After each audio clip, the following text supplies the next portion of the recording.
So as I said, today we are doing how do I find a job as a nurse in Alberta? The big question. Um,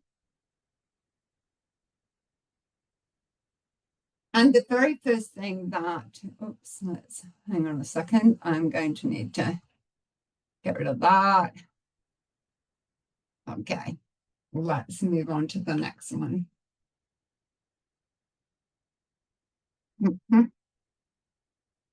Oops. I'm having a little technical difficulty. Bear with me. Let's have a look. Why am I not getting these to move? There we go. So as always, when we do our presentations with the Alberta Association of Nurses, we always do a land acknowledgement. And as such, in the spirit of truth and reconciliation, the Alberta Association of Nurses acknowledge that we live, work, and play across the province of Alberta. We acknowledge the traditional lands of the First Nations Treaty 6, 7, and 8, Métis regions, and the Inuit people. We recognize the Indigenous people who for generations have been the traditional keepers of these lands. We acknowledge health disparity, and we commit responding to the 7 health-related calls to action detailed within the Truth and Reconciliation Commission of Canada's. We commit to responding to the 7 health-related calls to action detailed within the Truth and Reconciliation Commission of Canada's report. I'll just let us reflect on that for a moment before continuing.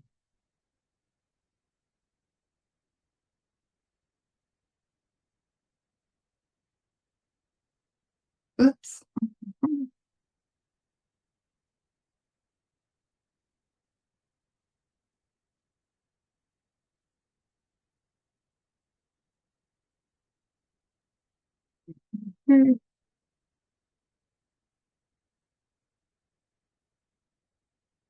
Okay.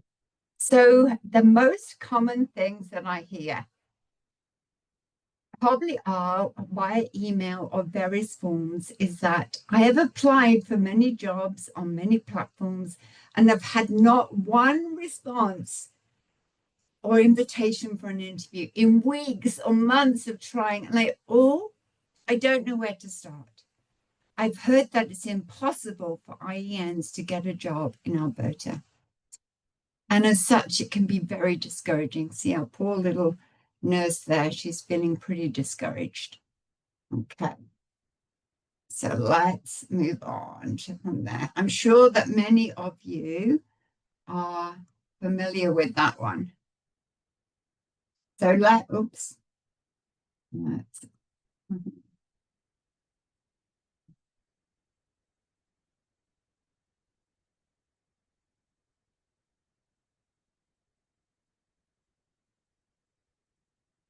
So how does that situation leave people feeling? This situation, oftentimes when they first encounter nurses, they're feeling very discouraged.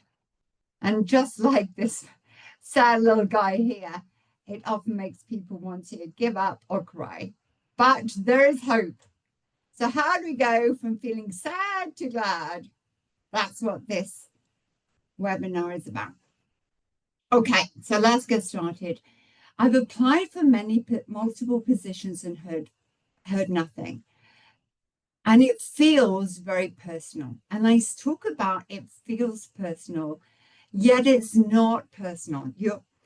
And what I often explain to people is that you're encountering quite commonly a unionized environment. And this is something really important to know, that it's not personal.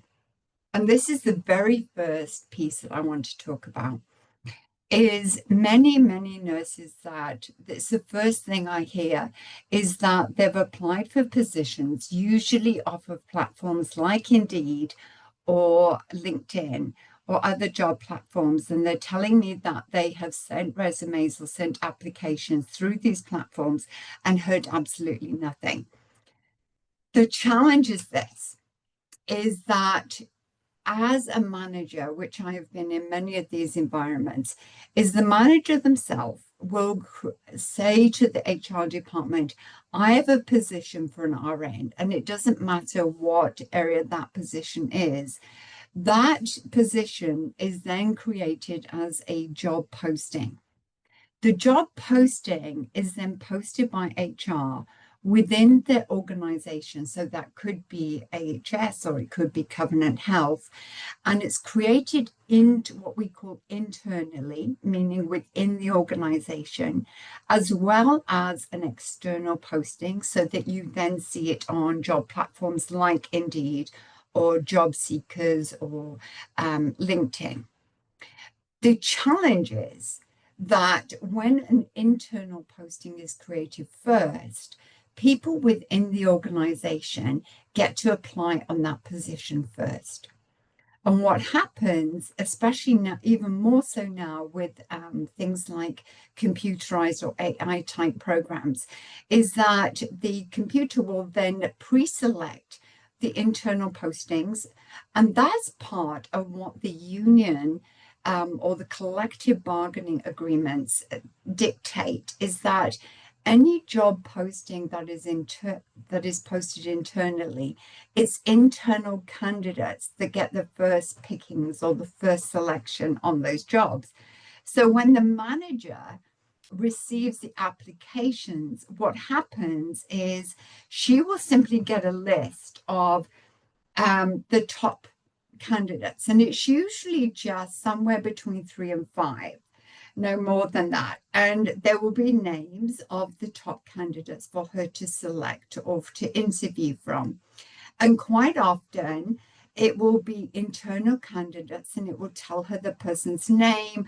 And usually it will be an internal candidate, and she may or may not even have to interview them because they're an internal candidate. And what happens is she will never see or know that you as an external candidate have applied. And this feels personal because you think, well, I had a good application. I wrote a lovely cover letter. I've got all the skills for the job. And I want to reassure you, this has nothing to do with whether or not you were skilled, whether or not you had the qualifications, and it certainly has nothing to do with you being an internationally educated nurse. The exact same process would occur if my own daughter, who's a Canadian nurse, or if I myself applied for the position. The same process would happen if we weren't employees of that organization. So it is a systems-wide challenge, and that's why I say it's not personal. The challenge is it feels personal, and it's really important that from the outset that we wrap our heads around that this is not a personal attack, it's a systems problem. So some of the things that I'm going to be talking about is how to overcome systems problems. One of those ways is getting inside the system through a casual position. And that's some of the things that we're going to be talking about as we move forward. But it is challenging and it is frustrating when you're facing that. And it is important to address that head on. What can I do to overcome this challenge if I'm reaching a dead end? Again, one of the big things is recognizing, one, it's not personal, because that's an important piece. And the second thing is looking at ways of achieving a casual position within that organization. The next thing is stop negative talk and chatter and downward spiral conversations, because these never help. So one of the things that can happen is there can be I'm never going to get a job, or it is too hard for IENs to get employment, or other people are having the same experience within your peer group, and then you get together and we can't get jobs.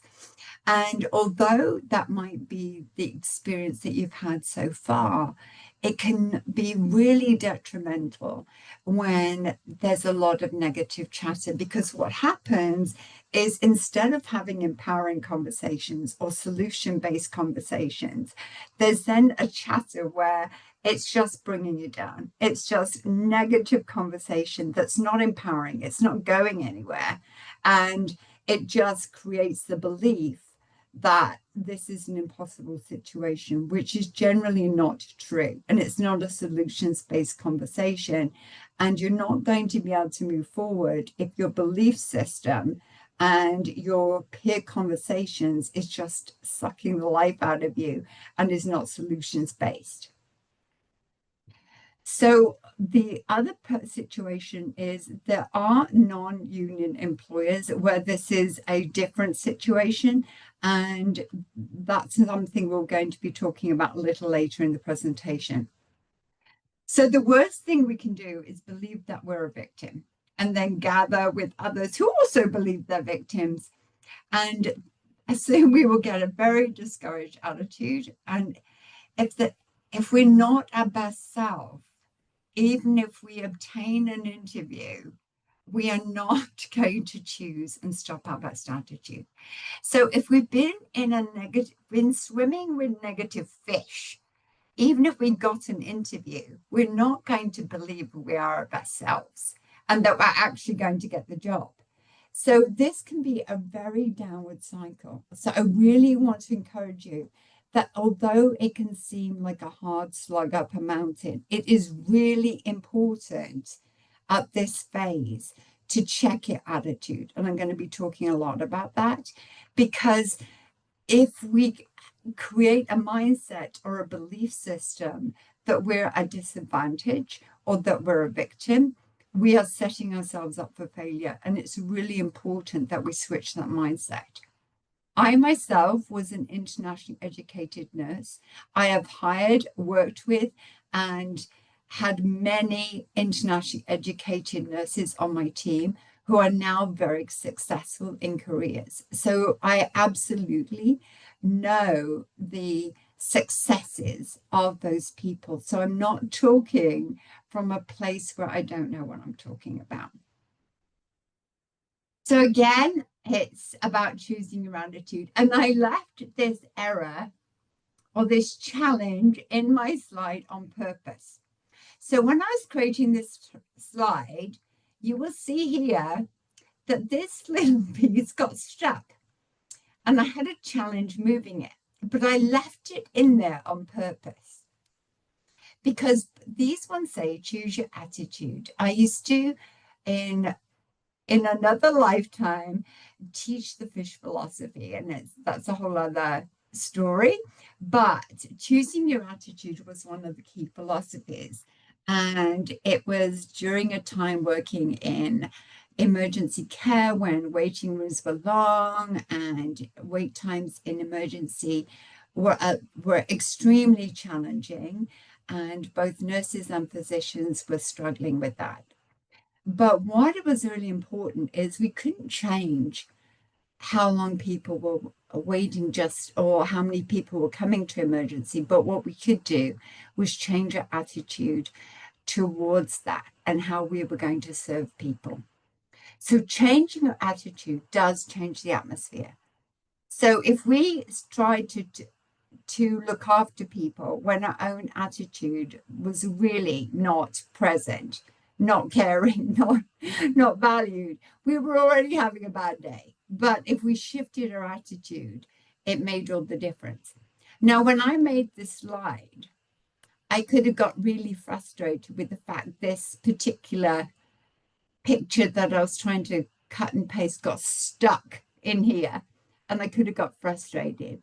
But I decided to leave it on purpose, recognizing that sometimes things don't go exactly the way you plan, and that's okay. The world isn't going to end because my slide wasn't perfect. I can still talk to you about having a positive attitude by presenting you a slide that isn't 100% perfect. I can still share with you that we can have the choice to have a good attitude, regardless of the fact my slide's a bit not perfect, but I can choose my attitude about it. Okay, so let's recap. Let's go back to how most of us start the journey as internationally educated nurses. One thing that we have to work fairly hard on, and you might be at different phases in this journey, is we have to register. And that could be registering as an LPN, an RN, a psychiatric nurse, a nurse practitioner, or as a midwife. But we start out in some phase of registering. And one of the most exciting things is the day that we get our registration. And we are like, yay, I made it. And we get really excited. And so we should. A lot of effort has gone into that. It could have involved, going through lengthy processes with things like WES and comparison of our education from our home country, criminal record checks, and for many it could be passing NCLEX, a whole variety of things. So this is a really big deal, and it is something to celebrate.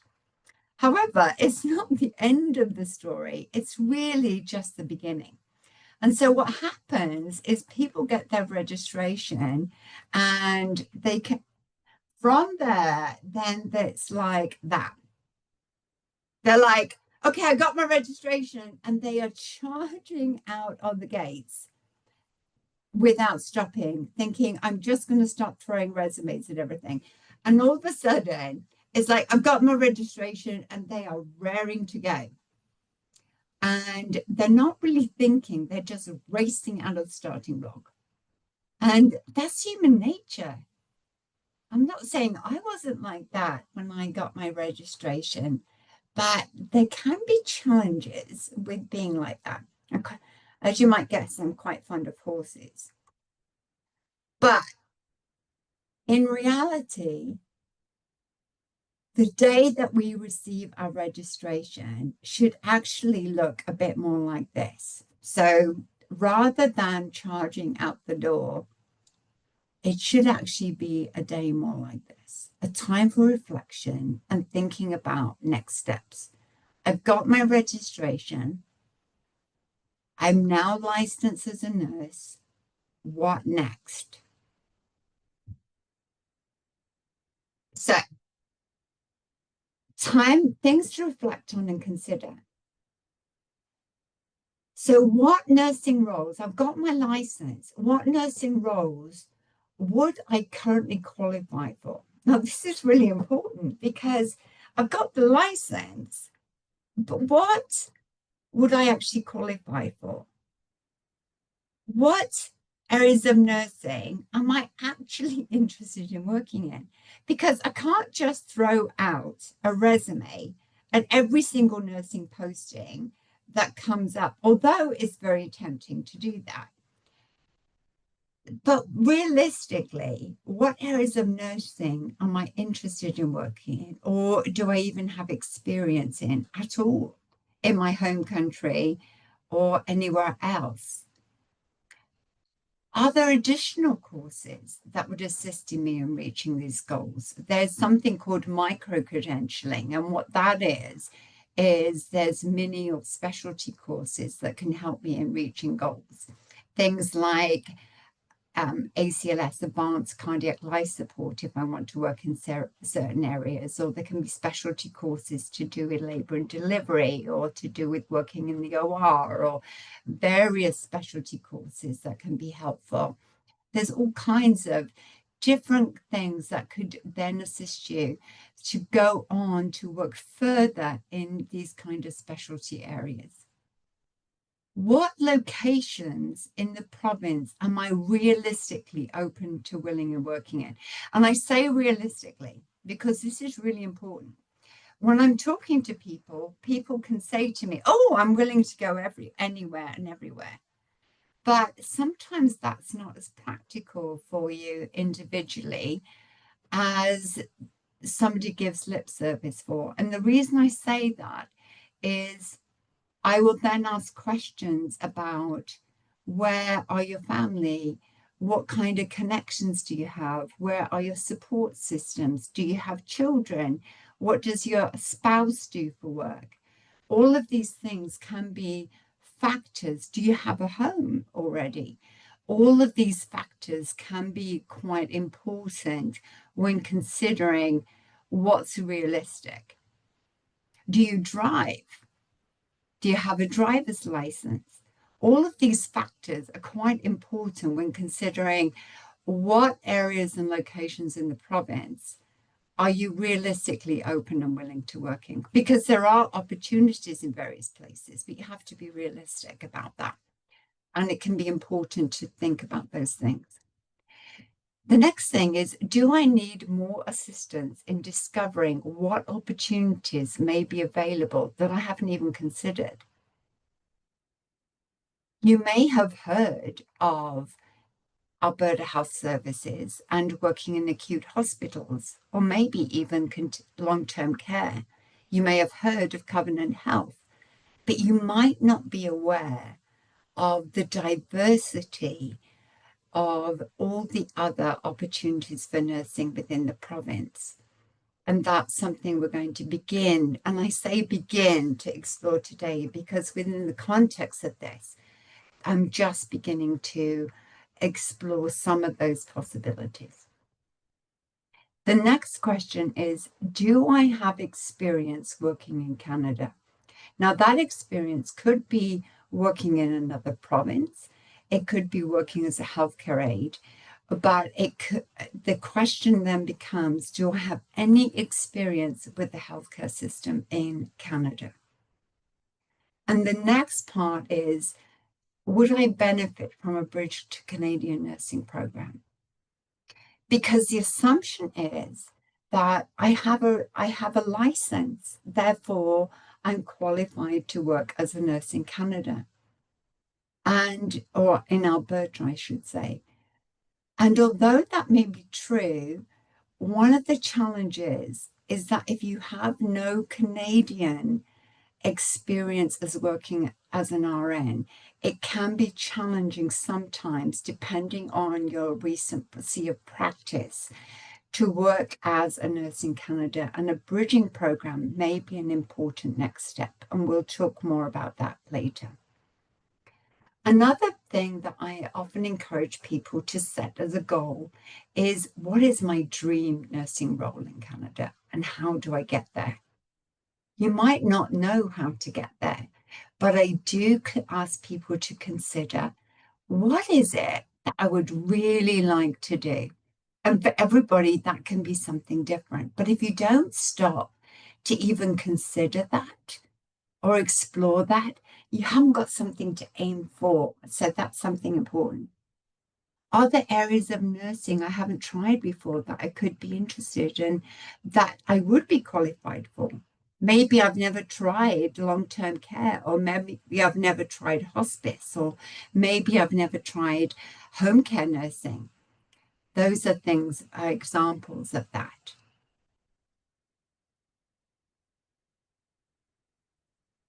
So who can help or guide me in this process? So I certainly acknowledge that the majority getting that registration and license was really hard work.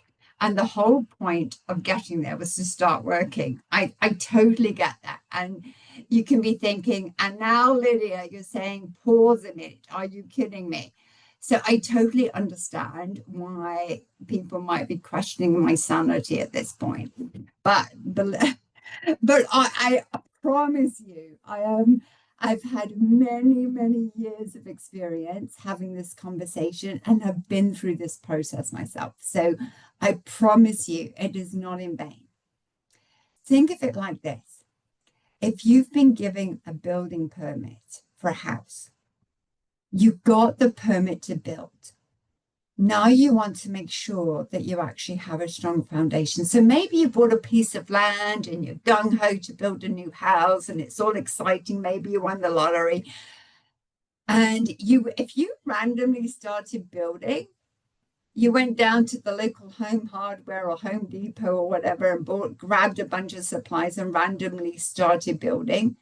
But you had no plans, no building plans, no architect plans, and you dug no footings for this house that you are suddenly building, it wouldn't matter how much money you had, or how many fancy supplies you had, or what new kitchen cabinets you bought for this house.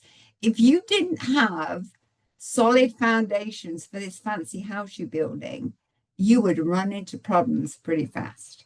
And it's the same is true when it comes to building our career. Okay, so we've talked about you've got your registration. We're going to take some time to reflect. It doesn't have to be a lengthy amount of time, but it is a process we need to consider. The next thing is reviewing your resume and your cover letter. I see a lot of resumes and cover letters, and many of you that have had interactions with me will know that one of the first things I do is ask to review resumes. And that's really not to critique them, but as much as it is to gain information. However, there are subtle differences culturally in Canadian resumes and cover letters than are used in other cultures. And just as a summary, Canadian resumes do not include photographs, for example. That's not a usual practice. They tend to be very concise. They're generally one pages and no more than two. So that could be a double-sided type of document. They should be written professionally in statement form. So they're not a narrative form. They don't include a lot of wording. They are there to highlight exceptions and major skills, so they wouldn't state the obvious. So things that are part of a general expectation of a nursing skill don't need to be included. It is important to check for grammar and spelling, and that's easily done with a tool on the computer. So it definitely do that. It would be expected. And it would raise a red flag if you're sending out resumes that have errors in them. Cover letters can be reused, but provided that when you send them from person to person or institution to institution, that they are readapted to that person, to that particular either person or organization, and that the details of that organization are revised. You're not, sending something addressed to AHS and then sending it to Covenant without changing the details, or to any other organization. The cover letter should not include detailed personal information. For example, you don't need to include detailed information about your family or detailed information about hobbies. It's really about why you're interested in the position and why you're a good fit. It doesn't have to be lengthy. So these are some quick examples. These two are resumes, and they show a couple of different formats. Quite often, if you are in contact with me, I will send you some links to how you can access some online tools to create resumes very simply, very quickly, using this kind of information. But this gives you two completely different formats, but the same kind of information laid out. So both of these are quite acceptable, but you'll see that they are very straightforward, very easy at a glance to get the information. They don't include that, when you were 12, you did a babysitting job. That doesn't need to be in there.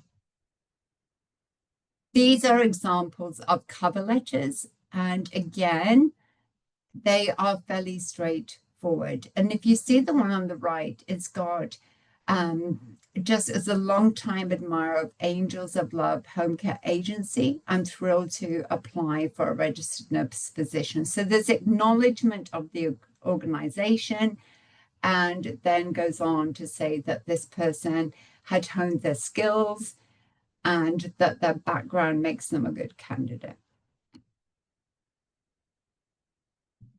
So now you've got your resume and it's updated and polished. The next thing you don't want to do is just blast the universe with your resume. It has to be thought out, because one thing that when I'm speaking to people is they tell me that they've sent out a large number of resumes to a multitude of jobs, but they haven't really thought it through, or they've just sent them out to everything that's posted without really thinking about the things I talked about earlier. Is this a job you actually want? Is this something you're actually qualified for? And not really stop to think about it. So don't simply apply on everything hoping that something will stick, because it's literally like blindfoldly throwing darts at a dartboard. So throwing more isn't necessarily beneficial. Being targeted with things can be more beneficial. So before applying for something, ask yourself these questions. Am I actually qualified for the position that I'm applying for? Is this a specialty position I do not yet have the qualifications or experience for, but I might like to do in the future? So if you're applying for a labor and delivery position or an OR position, but you've never worked in that area and don't have the skills, flag it and say, or write yourself a note. I'm interested in this, but I don't yet have the skills. Is this a job I want? If this is in a location up by the Arctic or on the border of, the Northwest Territories, but your husband has a job in Lethbridge and has no intention of moving, and your kids are in school in Lethbridge, maybe this is not a good application for you. If it's in a clinical area that you simply don't have interested in, if it's something that, you really don't want to apply for, that is not something that you wouldn't enjoy, then maybe hold off. Is this position asking for qualifications I don't yet have? If you are an LPN, and the position is obviously for a nurse practitioner, probably not worth applying. What am I passionate about? What types of nursing roles am I good at or excite me? The reason this is important is you're going to come across well both in a cover letter and an interview if you're applying for positions that you have passion about, that you're going to be genuinely convincing in. So even if it's an area that you haven't yet worked in, if you have a desire and passion for it, that's going to be tangible. What are my personal non-negotiables? These are vary from individual to individual and often very personal, but they're equally important to both identify and address up front. If these are holding you back, we can definitely talk about it.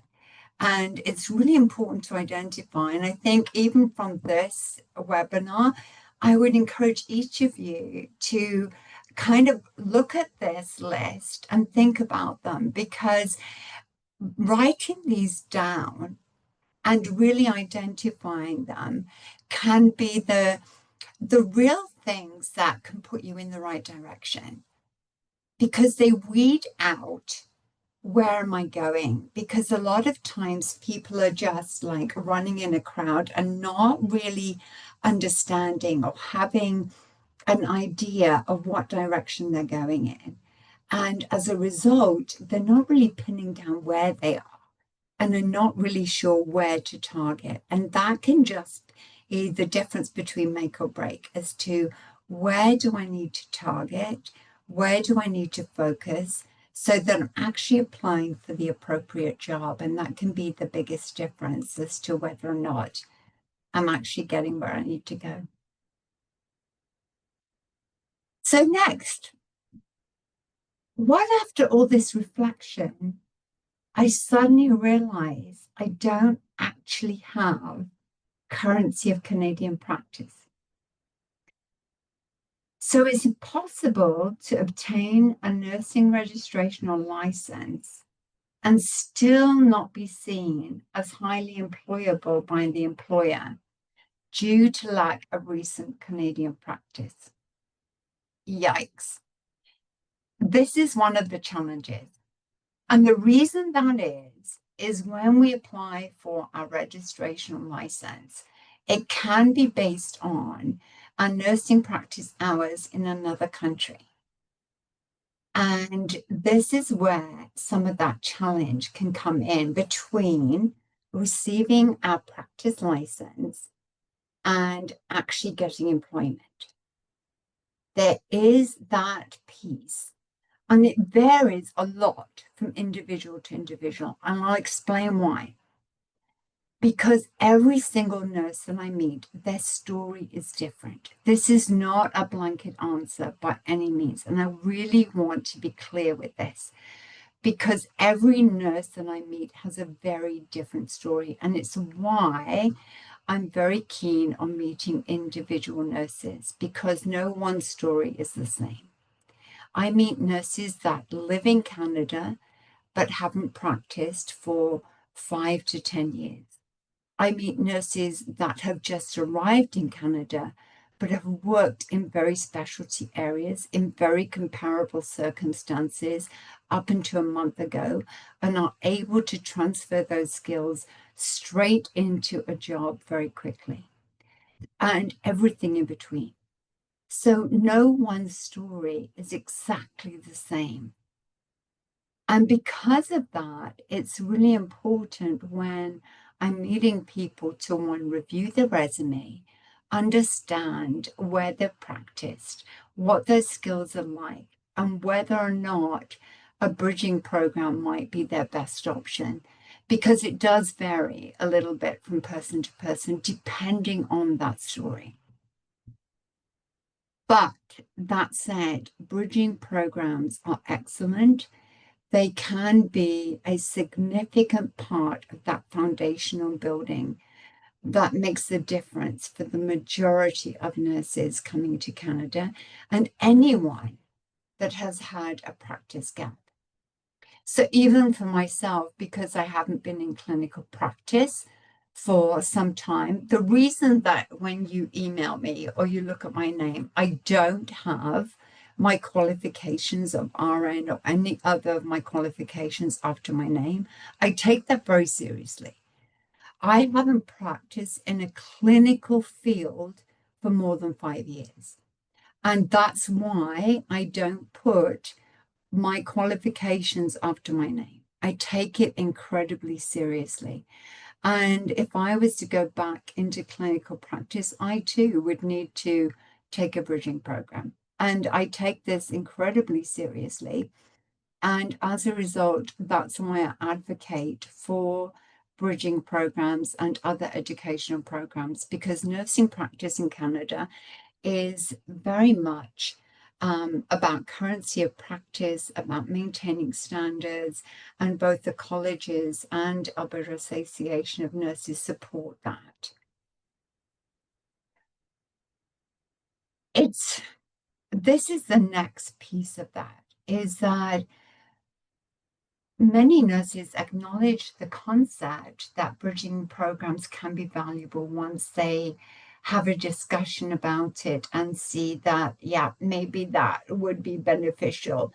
But the other piece is that as new to Canada, or even if they're trying to advance their careers or, have been working in a lower income position of some kind in Canada, they have financial restraints, and this is not easy, especially when all you want to do is start working. But really, it comes back to the idea of the house built on the rock, is that it's taking that step back for a moment and saying, okay, I may have to make this investment into a bridging program, but in the long term, this will empower me and empower my family, that I can advance my career significantly if I make this investment. And that investment will ensure the chances of a successful career in the future that is solid and strong. Not doing so, you could find yourself struggling, not finding the position that you want, and actually not making progress in the long term. So in 3 years' time, you could be in the same position you are now by doing nothing, or having completed a bridging program and being that much further ahead. So the question comes down to this: what funding options are there to get there? And again, I would be glad to discuss this further with individuals in person, but there are options. There are things called microlending, which is basically low interest type loans. There are working other roles to help support your income whilst doing a bridging program. And that includes things such as working as a healthcare aide, but there are other opportunities. Historically, there's also been roles such as the RPAP bursary, which is the Rural Health Professions Action Plan bursary for internationally educated nurses. They are currently waiting on additional.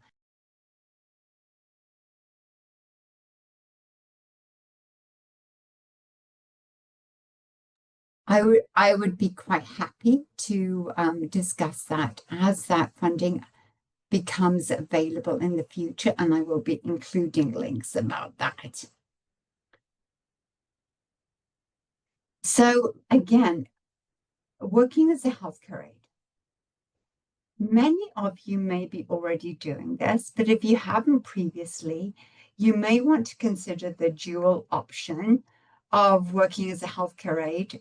And many nurses and other healthcare professionals do this, especially when upgrading their skills or if they're waiting on credentialing. It's definitely something that can be achieved quite easily. And there can be advantages to that during that time. I've included those links here. And you can qualify as a nurse under substantial equivalence. And those are the links there that can be done. And you can get these from me personally by just emailing me. There's no problem with that.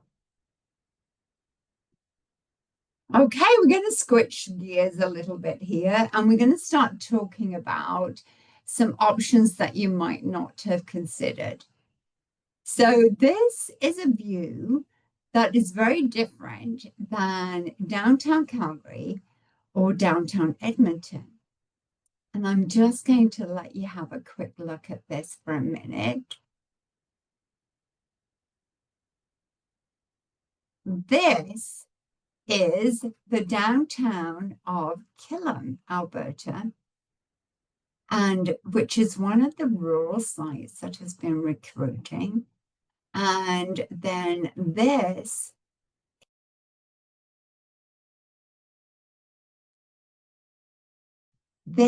is also the beautiful fields that we can see in rural Alberta. I am just still admitting people, so excuse me there.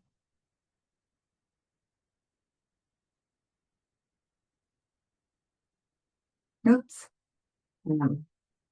Let's see if I can. Oops, there we go. Oops, there we go. There we go. Okay, so this is Killam Health Centre.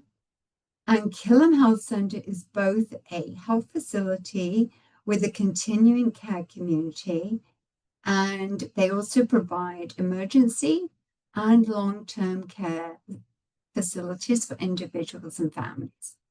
So when I talk about looking at options that you may not have considered, depending on your background, some of our rural sites are quite different than you might consider when you may be, in Calgary or Edmonton or some of the major facilities. They are very different in terms of how the places look like to live, and also how they deliver care. So here we've got a site that is quite a bit smaller than many of the big hospitals that you'll see in the city, and they have a diversity of care. So within one site, you've got an emergency department, and long-term care.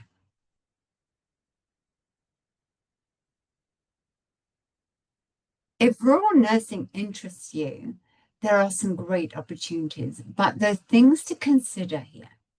Rural nursing is quite different from urban nursing. Urban means city, and in many ways is becoming a specialty of its own. If you have exposure to you get an exposure to a multitude of nursing situations, often in the same day. I worked extensively in rural nursing when I first came to Canada, and my first experience was shock, to be quite honest with you. I came from downtown Birmingham in the UK, where I worked in a trauma centre, and I was actually quite shocked when I first came because I wasn't really expecting what I found. And yet I came to love it, absolutely love it. We could have babies being delivered, a trauma or an MI on the same day. And yeah, it could be, we could be dealing with long-term care issues as well. So it can be very different, but you do need to consider that following your orientation, you could be the only RN or LPN in the building at certain times of the day or night. The lifestyle in rural communities is much slower. It's a much more relaxed pace, and this is often ideal for many families or even individuals. It can be quite lovely, and it's especially important to acknowledge that this isn't for everyone. And you need to be aware of that before you contemplate it. If you're genuinely interested and open to rural positions, there are a variety of opportunities. So definitely reach out to me and we can have a discussion. I can put you in contact with the appropriate people.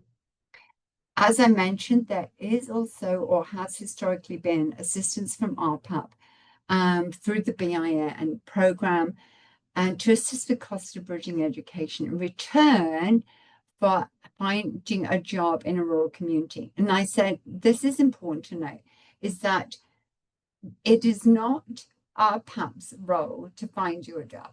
After you have finished the bridging program, it is the responsibility of the individual nurse to find a job and to stay and fulfill a term for a set period of time in a rural community. If you are interested in the next round of grant funding, there is a link to the expression of interest that can be submitted, and I've got the link there. And you can also contact me for further information about this. And right now they are waiting for the next round of grant funding. And as I said, that can be found on their website there at that address, or you can contact me directly and I can give you that information.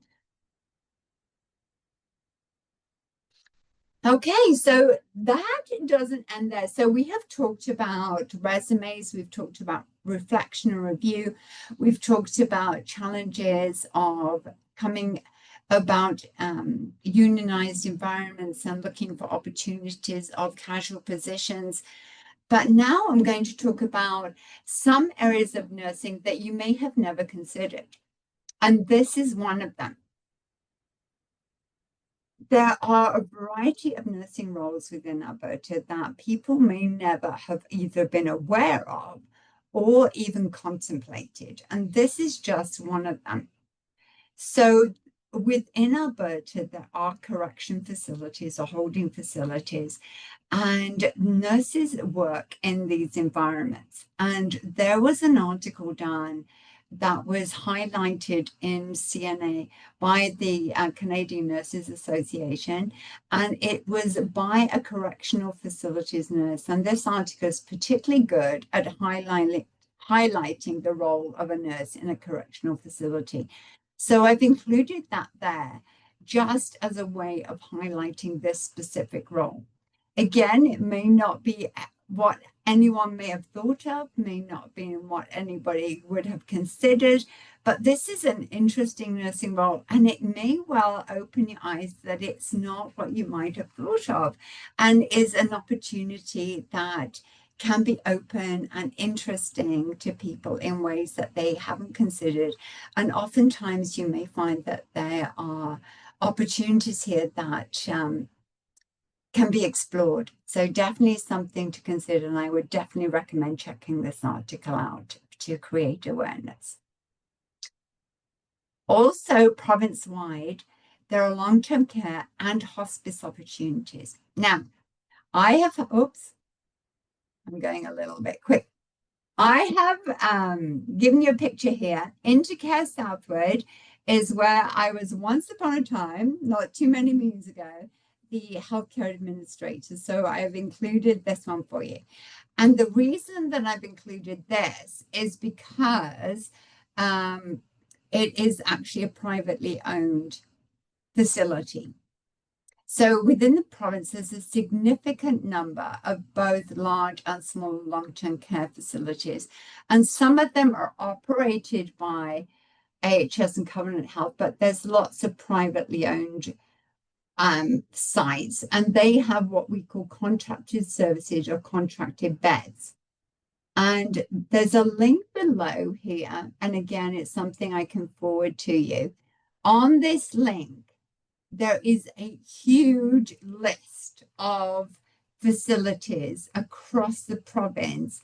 And this is where I copied this information for you, because on it, you will see a picture of the site plus the contact information and also the types of beds that they have available. So a type A bed is a long-term care and type C is hospice.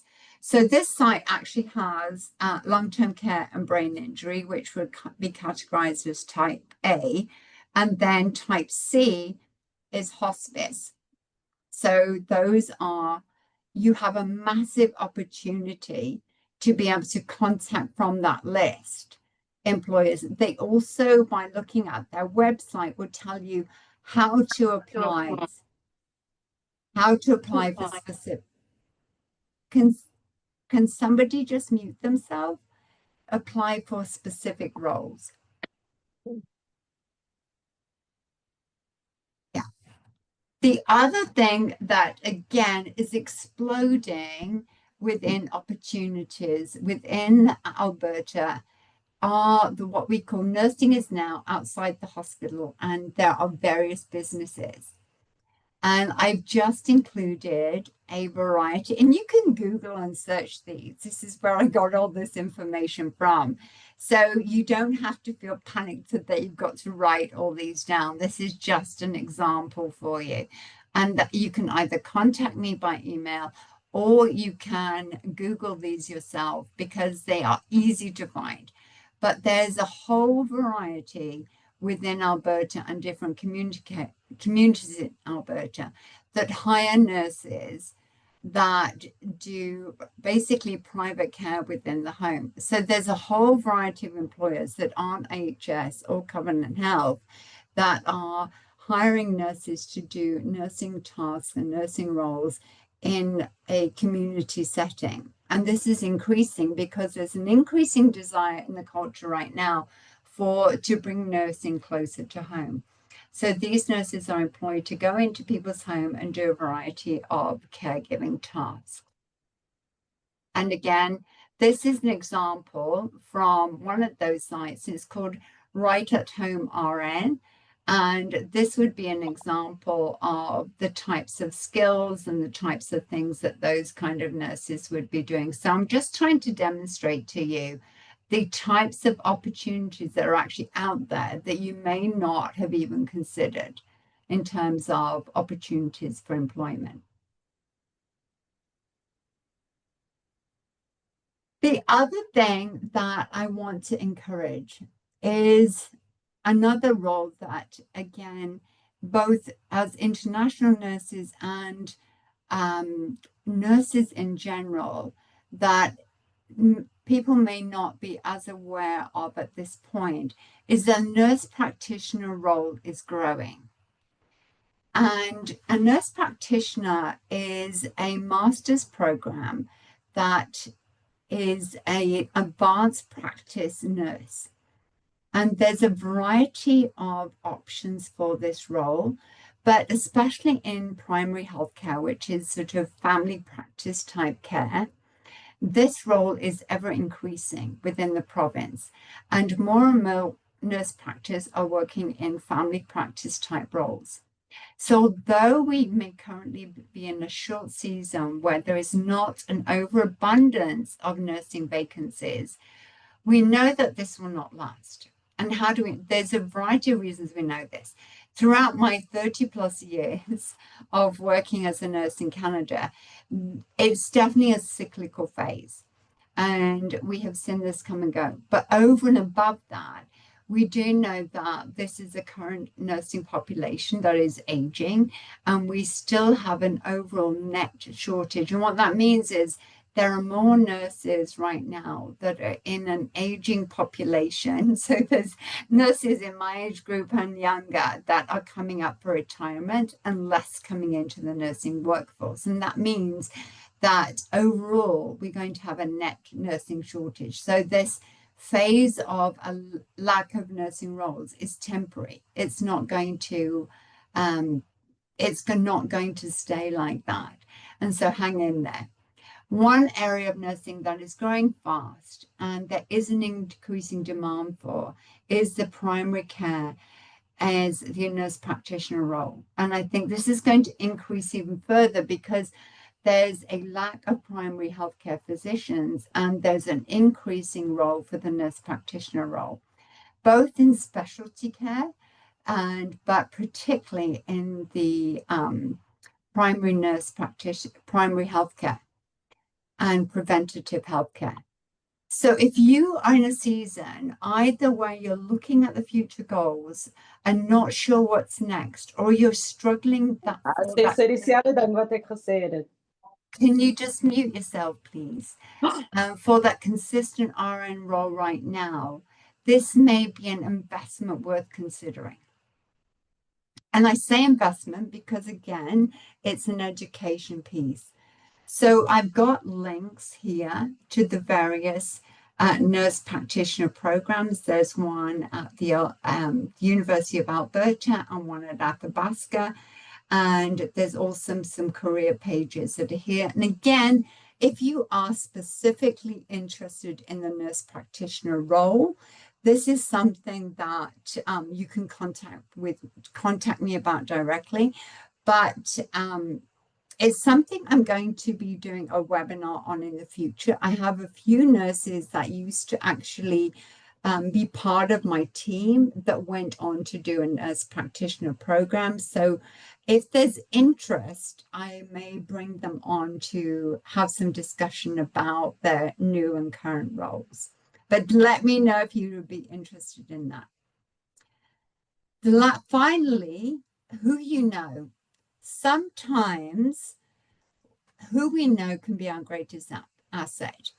So do you have a positive experience from a practicum or a bridging program? So if you had a preceptor or someone in your bridging program, or you have a friend that's already working as a nurse in a facility, they can be a great asset to helping you build a bridge or get to know somebody or speak to someone on their team that can be that connection point for you within an organization. Don't be afraid to leverage the who you know. In today's age of technology, word of mouth and who we know and relationship leverage is still highly valuable and valued. Being seen and building relationships is also important.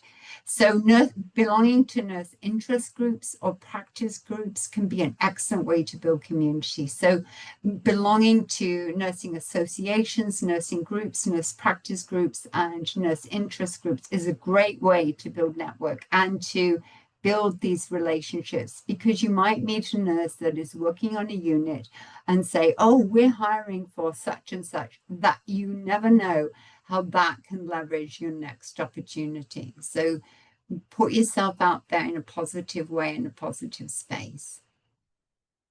So in summary, although I don't have the opportunity to hand each of you a job that's a perfect fit, the above steps will help you get there. you've already achieved a lot. Coming to another country, many of you have achieved moving a family, resettling, and passing NCLEX. These are each major milestones. Always keep in mind the solid foundation you are building for the future. You are not a victim. You are a builder of your own victorious story. And there's always a path forward, even when it doesn't seem obvious at first. Start with the things you can control and do these things well and purposely, not randomly. No throwing darts blindly and to see what sticks. You're already ahead of the game. And remember, if you need assistance as the internationally educated nurse navigator, I'm always here to support you and to answer questions that you may have. So we are a little over time, but if there's any burning questions, I am overwhelmed by the support for this particular webinar, and I really hope that it has met your expectations. I'm just having a quick look to see if there's any questions that may have popped up. If anybody wants to take a turn coming off mute to ask a question. There's a hand raised. Let me have a look. So if the person with the hand raised would like to come off mute and ask their question, I would be glad to. Hello, good Yeah, afternoon. My name yeah, is Jivanjot Kaur. Thank you so much for giving this opportunity.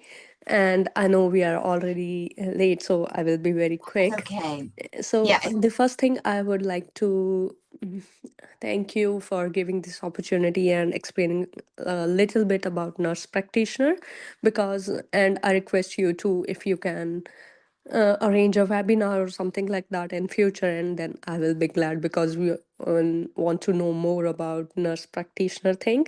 So like how many hours we need to complete for that, and where the bridging programs going on, and how to apply for that, and all that stuff, so we can work on this on the upcoming webinars if you guys can arrange that.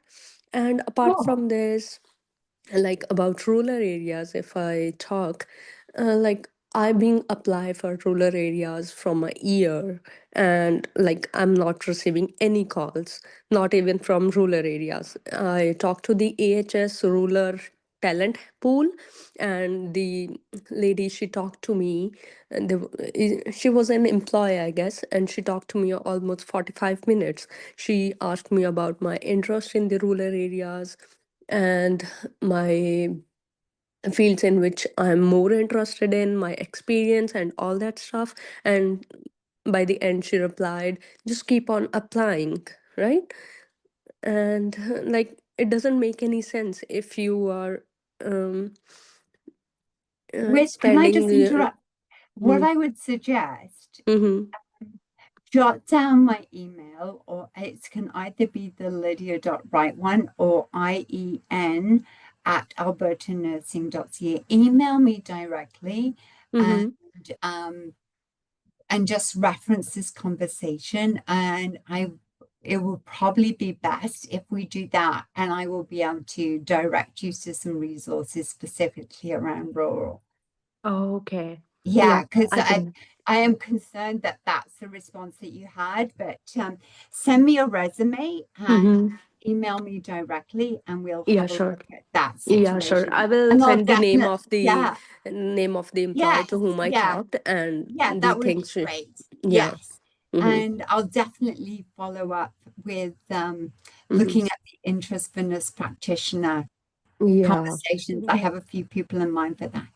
Are there Yes. any other questions anybody would like me to address quickly before we sign off today?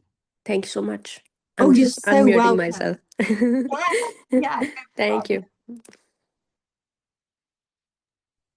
Any Hey, other Linda. questions? Yes. I put I put a link in the chat about the U of A. They're going to be revamping their master's prepared NP program upcoming for next September. And they've got some webinars upcoming. So if people want to check out those links, that'd be great. Thank you. That's great. Thank you so much. Thanks a lot. And then also like after you complete maybe your Bridge to Canadian Nursing or refresher course, is it possible for nurses out here in Alberta to actually maybe do a small business? Like foot care nursing, or Yeah. is that a thing? Yeah. The overarching answer is yes, but there are some steps to that piece. So I would definitely sort of have one-on-one conversations, both with the college or with myself about that piece. But in principle, yes, there's lots of nursing businesses that take place now in terms of, that part of things. It's ever increasing at this point in terms of, nurses and self-practice. Yeah. Awesome. Thank you.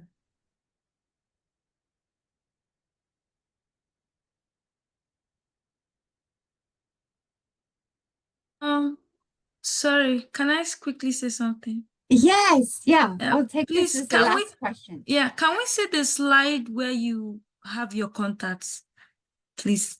Oh, yes. Let me just share that screen again. Okay. There you go. I'll put it back up for you. Can you see that okay?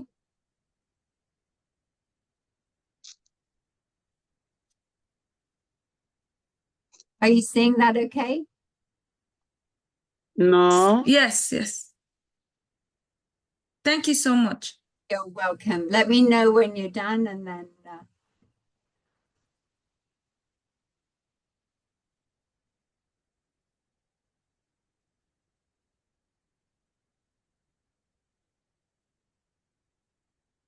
Let me know when you've got all the information and I will. Yeah, that's okay. Thank you so much. Oh, you're welcome. Oh, well, Hello, I good will. afternoon.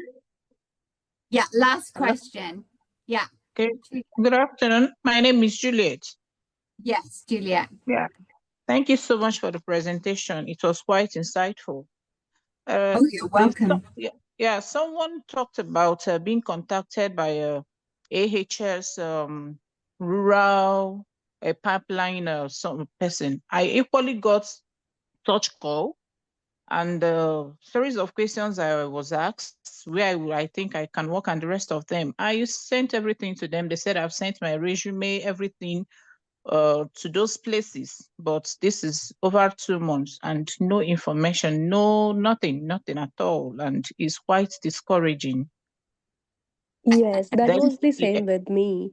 Like, they talked to me, they asked me about my resume, my preferences, like which areas I'm more interested in, rural areas, and my nursing background, like in which fields I worked before, my experience, and all that stuff.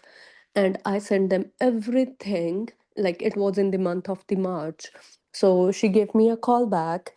We had a conversation for about 45 minutes, and then I followed up in the month of July. And she said, I don't have anything for you. Just keep on applying on the online career options in AHS. same thing here. Yeah. And so just remind me, I didn't quite catch where it was that you were applying to for this. We are It was applying under AHS. AHS ruler. Yes. Okay. Mhm. There are some other options. Can you both email me directly and I will follow up with you offline? All right. All Thank right. you. Yeah, Thank you so because much. there are some other options that I can discuss with you. Mm-hmm. All right. Yeah. Thank you.